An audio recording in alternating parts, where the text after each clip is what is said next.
अस्सलाम वालेकुम नाज़रीन। पाकिस्तान में निज़ाम इंसाफ में अजीब व गरीब वाक़यात सामने आते रहते हैं, जिनमें अदालतों का भी जहाँ में मुकदमात की ताख़ीर का सामना होता है, वहाँ पुलिस गर्दी और जेल हुकाम की जो चीरा दस्तियाँ हैं वो भी इसमें एक बहुत बड़ा किरदार अदा करती हैं। एक तरफ हम देखते हैं कि बाअसर शख्सियात उनके मामलात आनन फानन हल हो जाते हैं, जैसे कि माजी करीब में एक अहम आला शख्सियत जो साबिक़ वज़ीर आज़म भी रह चुके हैं, उनकी ज़मानत के केस में दोपहर को फ़ैसला हुआ, शाम को रोककार तैयार हुई और रात 12 बजे से पहले रिहाई अमल में आ गई। एक जानिब दूसरी जानिब गरीब अवाम है, जिसमें एक शख्स जो कि सिर्फ़ इस जुर्म में कि वो गरीब है, गरीब होने के जुर्म में 6 माह हो गए हैं हुक्म हुए अदालत से रिहाई का, अब तक रिहाई हासिल नहीं कर सका है। तफसील उसकी कुछ यूँ है कि एक मुल्ज़िम मोहम्मद ज़ुबैर, जिस पर चर्च रखने का इल्ज़ाम था, वो गिरफ़्तार हुआ, लेकिन सुप्रीम कोर्ट तक पहुँचते पहुँचते ये इल्ज़ाम जब गलत साबित हो गया तो उसकी रिहाई का हुक्म दिया गया। लेकिन 1 जनवरी 2021 को रिहाई का हुक्म पाने वाले इस नौजवान को अब तक पौने 6 माह गुजरने के बावजूद रिहाई नहीं मिल सकी। क्या तफसील है उस वाक़े की और क्यों वो रिहा नहीं हो सका, ये हम जानते हैं उनके वकील कारी अब्दुल रशीद साहब से, जो कि सुप्रीम कोर्ट के सीनियर वकील हैं। उन्होंने अब जेल सुप्रीम के ख़िलाफ़ एक तौहीन अदालत की दरख्वास्त भी दायर की है। कारी साहब बताइएगा तफसील क्या वाक़ है। सर, बात ये है कि ये नौजवान जो एक ट्रक अपनी गुर्बत की वजह से एक ट्रक में सवार होकर ड्राइवर और क्लीनर के साथ ये सक्खर से यानी रावलपिंडी से ये कहीं कराची जा रहा था। रास्ते में सक्खर में इसको पुलिस में रोका, इस ट्रक को, और असल जो मुलजमान थे, जो मालिकान थे या ट्रक ड्राइवर था, उसको छोड़ दिया और इस गरीब बच्चे, नौजवान बच्चे को उन्होंने धर लिया और इसको इस तरीके से उन्होंने अपनी पुलिस गर्दी का शिकार जो बना करके इसको वो गिरफ़्तार करके जेल में भेज दिया। और जहाँ पर नारकोटिक्स अदालत ने इसको उम्र कैद की सज़ा दी, जिसको हाई कोर्ट ऑफ सिंध ने बरकरार रखा, लेकिन सुप्रीम कोर्ट से इसे अल्लाह ने इस पर मेहरबानी की और सुप्रीम कोर्ट की जजेस ने इसकी रिहाई का ऑर्डर 21 जनवरी 2021 को ऑर्डर इसका दे दिया। लेकिन अजीब इसके साथ सितम ज़रीफ़ी ये है कि आज तक ये शख्स, ये नौजवान आज तक जेल से रिहा नहीं हो सका और अभी तक अडियाला जेल रावलपिंडी में ये कैद है। अच्छा कारी साहब, एक तो मैंने वाक़या बताया कि एक अहम शख्सियत जो उसी रात उसी दिन चंद घंटों में रह हो गए थे, वो भी एक गैर मामूली वाक़या था और एक ये भी है अच्छे में। लेकिन नॉर्मल वक्त कितना दरकार होता है? नॉर्मली सर ये गैर इस तरीके से है कि उसी दिन ऑर्डर होता है और उसी दिन मुलजमान जेल से रिहा हो जाते हैं। नॉर्मल रूटीन ये है। रोककार बनती है, जाती है, उसमें टाइम रोककार भी उसी दिन रिहा हो जाते हैं जी। अच्छा, उसी दिन।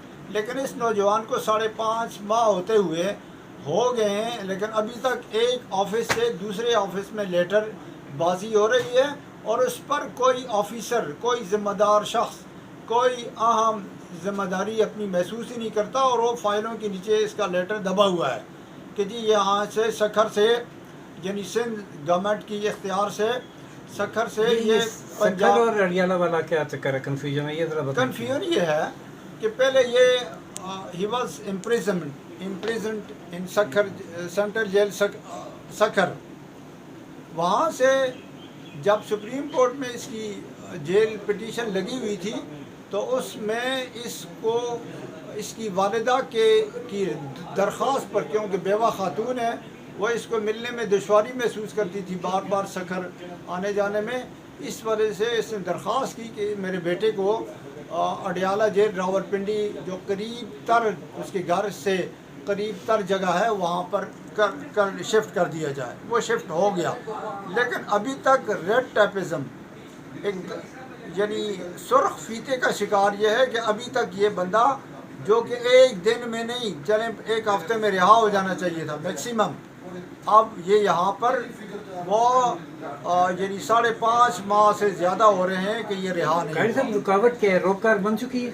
روپکار تو انہوں نے جی سپریم کورٹ نے بنا کر یہاں سے بھیج دی تھی۔ اچھا، پھر اب مسئلہ کیا ہے؟ مسئلہ یہ ہے سندھ گورنمنٹ کی نااہلی ہے اور پنجاب گورنمنٹ کی انٹیریئر منسٹریز کی جو ہے نا، ان دونوں کی نااہلی ہے کہ وہاں پر متعلقہ شخص متعلقہ جو ڈاکومنٹس تیار کر کے متعلقہ جیل میں نہیں بھیج دیتے، اور خود متعلقہ سپرڈنٹ کو یہاں پر اس کی والدہ نے ججمنٹ مصدقہ ججمنٹ پیش کی ہے، اس کے باوجود وہ اس سے مشقت بھی لیتا ہے، اور اس کے ساتھ یہ غیر انسانی زیادتی کہ وہ بیمار لڑکے کو وہاں پر اس سے وہ مشقت لیتے ہیں، جس کی آئین میں کوئی گنجائش نہیں ہے کہ بغیر کسی وجہ کو کسی کی آزادی، لبرٹی اور اس کی لائف کو تھریٹ ہو، یہ آئین اور قانون میں مکمل طور پر ممنوع ہے۔ پھر اب آپ نے کیا پھر اس کا حل کرا؟ میں اس کے خلاف یعنی اڈیالہ جیل راولپنڈی کے سپرڈنٹ اور دیگر اتھارٹیز کے خلاف جو ہے نا، میں نے وہ توہین عدالت کا کیس ابھی دائر کیا ہے جی میں نے سپریم کورٹ میں۔ اچھا، آج کب تک؟ 2-3 دن ہو گئے۔ 2-3 دن لگ۔ اچھا، تو کیا اس میں آپ نے توہین عدالت کی اس درخواست میں کیا میں نے اس کے یہ کہا ہے کہ ان کو جو متعلقہ جو لوگ ہیں ذمہ داران ہیں ان کو سزا دی جائے، اور مجھے یعنی میرے کلائنٹ کو جیل سے رہا کیا جائے، رہا کروانے کے آرڈر جاری کیا جائے۔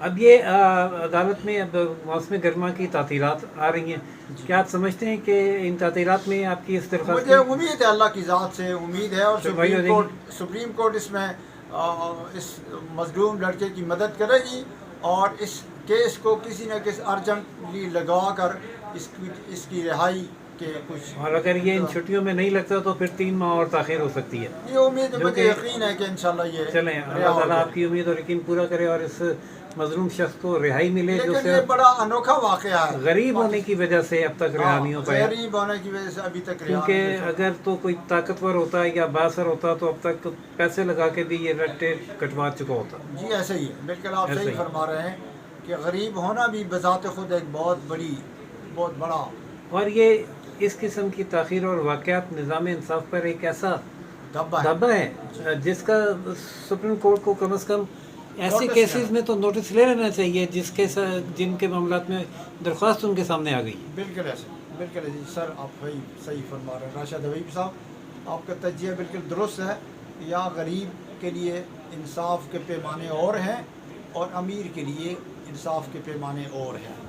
وہ اس میں صرف عدالتیں ہم دیکھ رہے ہیں نا قصوروار نہیں، کورٹ نے تو آرڈر بھی کر دیا، روکا بھی کر دیا، جو نیچے کا نظام ہے جی ہاں، اس پر بھی عدالت کو نوٹس یہ جب تک نہیں لے گی، یہ نیچے یہ جو نظام ایسا ہی چیرہ چلتا دستیاں ہو رہی ہیں یہ ختم نہیں ہوگی۔ بہت شکریہ قاری صاحب، دیکھتے ہیں اب اس توہین عدالت کی درخواست میں کیا فیصلہ ہوتا ہے۔ جو ہی اس نوجوان کو رہائی ملی ہم اس سے بھی اپنے ناظرین کو آگاہ کریں گے، اور آپ کا اور اس نوجوان کا انٹرویو بھی ناظرین کو کی خدمت میں پیش کرنے کی کوشش کریں گے انشاءاللہ سر۔ ناظرین اجازت دیجیے روشن پاکستانی سے قاری عبدالرشید صاحب کو آئندہ کی اپڈیٹ تک کے لیے چینل لائک، سبسکرائب اور شیئر کرنا نہ بھولیے گا۔ اللہ حافظ۔